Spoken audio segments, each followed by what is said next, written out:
Salam Nusantara bagi kita semua. Selamat datang kembali channel Ray Konoha. Lagi rame di Twitter dan di media sosial lainnya, Teh Kumaila ya, atau adminnya Forbidden Question ya, sedang dalam masalah yang sangat besar ya. Apa itu masalahnya? Diduga beliau ini, Teh Kumaila ini, melecehkan salah satu kitab suci yang ada di Konoha ya. Ini masih dugaan ya, diduga ya. Nah, yang jadi pertanyaan, benarkah Teh Mela ini bersalah atau tidak ya? Jadi kita akan kupas tuntas di sini ya. Tapi saya di sini tidak berpihak ya. Saya netral ya. Dan yang salah satu bukti bahwa saya netral itu adalah saya akan kritik habis-habisan Teh Mela juga ya. Saya akan tetap mengkritik Teh Kumaila ya. Jadi saya tidak menutup kemungkinan untuk mengkritik Teh Kumaila. Itulah bukti bahwa saya itu sangat-sangat netral, tidak berpihak ya.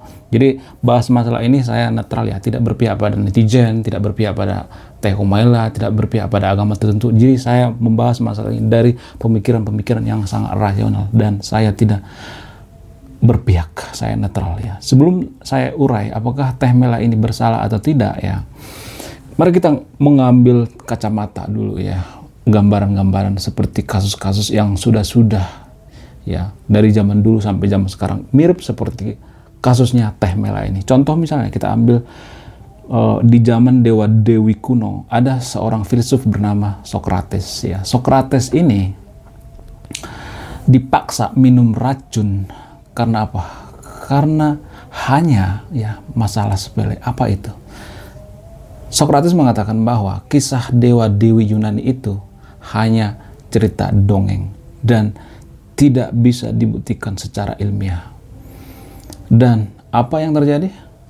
Raja saat itu ya menyuruh Socrates minum racun, dan itu artinya itu adalah salah satu hukuman di Yunani kuno saat itu. Jadi kalau kita misalnya berpikir secara rasional ya, saya tidak berpihak ya, saya hanya mengambil referensi yang lebih jauh gitu, maksudnya ya, mengambil contoh misalnya, dan datanya juga akan saya tampilkan di sini ya, sumber dan referensi saya akan tampilkan di sini ya. Kalau di zaman sekarang kita mengatakan bahwa dewa dewi misalnya, dewa matahari, dewa bulan, dewa laut, dewa petir dan lain sebagainya, itu hanya dongeng-dongeng, apakah kita dicap sebagai penista dewa dewi? Enggak kan? Berarti kenapa di zaman itu Socrates disuruh minum racun? Apakah ini sebuah kesalahan? Silakan disimpulkan sendiri ya. Ya, silakan disimpulkan sendiri. Saya tidak akan memberikan kesimpulan ya. Tidak hanya itu ya, ada ilmuwan di zaman Dark Age yaitu Galileo ya. Jadi Galileo ini dihukum karena apa? Karena dia mengatakan bahwa ya, bumi dan planet-planet lainnya itu mengelilingi matahari. Jadi pusat tata surya itu adalah matahari. Ya, jadi hanya hal-hal seperti itu, hanya hal sepele seperti itu ya. Dia dihukum mati-matian di zaman abad sebelum Renaissance. Pada saat apa? Pada saat gereja-gereja mencengkram semua hal ya, pendidikan dicengkram ya, ekonomi dicengkram. Dan gereja saat itu sangat berkuasa. Kalau kita berpikir secara rasional, di zaman sekarang kalau ada yang mengatakan bahwa bumi mengitari matahari itu dan matahari itu adalah pusat tata surya, siapa yang bisa bantah? Ya, ini kan fakta yang sebenarnya. Padahal zaman dulu ketika dia mengutarakan seperti ini, ya sama seperti Teh Mela ini, apakah dia dihukum? Iya, dulu dihukum. Kita ambil contoh lain misalnya. Jadi semua yang saya katakan di video ini ada datanya ya. Saya akan tampilkan datanya di sini ya, di sebelah kiri saya. Kita ambil contoh lain misalnya yang lebih dekat dengan Indonesia misalnya, atau Konoha. Tan Malaka dihabisi oleh saudaranya sendiri. Kenapa Tan Malaka dihabisi? Karena apa? Karena Tan Malaka terlalu berpikir logis. Ya, karena Tan Malaka mengatakan bahwa kalau kita mau merdeka itu kita harus meninggalkan pikiran-pikiran yang mistis. Kita harus berpikir logika, berpikir rasional. Dan konon katanya pemikiran-pemikiran daripada Tan Malaka ini lebih condong ke ateisme ya, atau lebih condong ke komunisme ya, bukan ateisme, komunisme. Padahal kalau boleh jujur zaman sekarang konsep komunisme digunakan kok sampai sekarang. Seperti apa? Seperti THR. THR itu gagasan daripada komunis kok. Subsidi ya, bansos, subsidi silang, subsidi BBM dan lain sebagainya, subsidi kesehatan. Itu kan konsep-konsep daripada ateisme. Konsep-konsep daripada PKI kan sebenarnya, komunis. Apa yang salah sih dengan konsep-konsep komunis? Ya, kita membenci ya. Yang mungkin yang kita benci itu kelakuan ya. Kelakuan daripada PKI itu sendiri ya. Padahal ketua PKI sendiri pun beragama. Beragama apa? Beragama mayoritas di Konoha. Bahkan konon katanya Tan Malaka ini hafal Quran kok. Ya.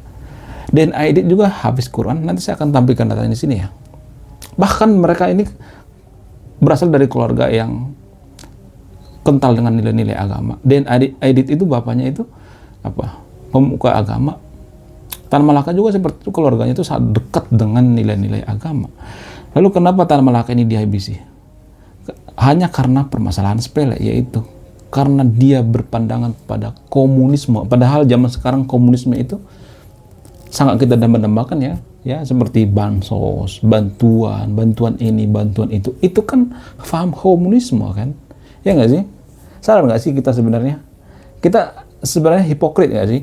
Kita membenci yang namanya PKI dan lain sebagainya. Padahal THR kita tunggu-tunggu ya kan. Lalu apa persamaan daripada kisah-kisah yang saya utarakan tadi, seperti kisah daripada Socrates ya, Galileo dan Galilei ya, Tan Malaka dan lain sebagainya. Apa persamaannya? Persamaannya adalah kita terlalu fanatik terhadap suatu pandangan dan pikiran. Jadi kalau ada pandangan baru, kita cenderung menghakimi ya. Jadi sama seperti yang dikatakan oleh Teh Kumaila ini. Dia mengatakan bahwa ya, konon katanya beliau ini diduga mengatakan bahwa ya ada semacam dongeng-dongeng gitu, yang maksudnya dari sudut pandang ya, dari sudut pandang sains ya, ada cerita-cerita gitu dari sudut pandang sains ya, bukan dari sudut pandang agama ya. Dia membahas mungkin dari sudut pandang sains ya. Atau contoh misalnya, kita ambil contoh lain misalnya, kalau misalnya ada seseorang yang mengatakan bahwa saya tidak percaya kalau ada manusia membelah lautan gitu, terus manusia berasal dari tanah ya, terus ada yang bisa terbang gitu ya, ada yang bisa menghidupkan orang mati dan lain sebagainya. Saya tidak percaya seperti itu. Kalau misalnya ada yang mengatakan itu, sah-sah aja kan. Masa kita harus menghukum orang seperti itu? Kalau dia mengatakan bahwa tidak percaya secara sains, kenapa enggak? Ya kan? Itu kan nggak bisa dibuktikan secara sains. Jadi ini kan semacam kepanatikan kita dalam berpikir ya. Saya melihat ada fenomena unik ya di Konoha ya.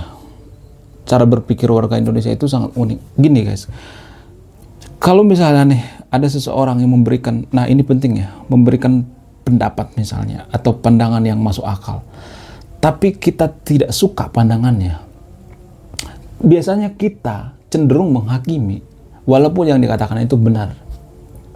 Saya melihat ada fenomena menarik seperti itu di Konoha.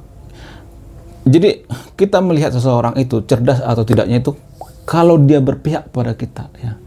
Kalau tidak berpihak, maka kita akan mengata-ngatain bodoh, sesat, masuk neraka, penistaan, laporkan. Bisa aja yang dikatakan Teh Kumaila ini benar kan? Who know ya kan? Hanya waktu yang bisa menjawabnya. Sama seperti konteksnya zaman Dewa Dewi itu ya. Kalau zaman dulu saya mengatakan misalnya Dewa Zeus itu bohong, itu karang-karangan manusia, saya pasti dipenjara zaman Dewa Dewi ya. Tapi zaman sekarang Dewa Zeus itu kan jadi mainan kan, ya nggak sih? Jadi meme, jadi lucu-lucuan ya, ya nggak sih? Sadar nggak sih kita sebenarnya? Jadi agama juga seperti itu. Nanti 1000-2000 tahun lagi bisa aja nanti nabi-nabi yang sangat kita cintai gitu, kitab suci yang sangat kita cintai, tidak dihiraukan lagi kalau kita misalnya mengata-ngatain. Bisa aja seperti itu kan? Ya kalau misalnya ini 3.000 atau 2.000 tahun lagi misalnya kita mengatakan bahwa saya tidak percaya ada nabi membelah lautan misalnya, nggak bakalan ada yang protes, ya sah-sah aja ya. Dan orang juga saat itu nggak heran gitu, malah bisa aja agama zaman sekarang ini dijadikan meme di masa depan ya. Nabi-nabi kita yang sangat kita hormati itu kita dijadikan meme di masa depan. Mari kita berpikir dari luar konteks dulu ya, dari pemikiran-pemikiran yang rasional dulu gitu. Jadi jangan kita terpaku pada pemikiran-pemikiran kita yang sangat sempit itu.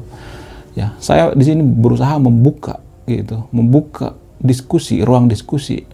Ya, jangan gara-gara karena kita tidak suka dengan pendapat orang lain, walaupun pendapatnya masuk akal dan benar, jujur, kita melaporkan gitu karena kita tidak suka. Jangan seperti itu ya.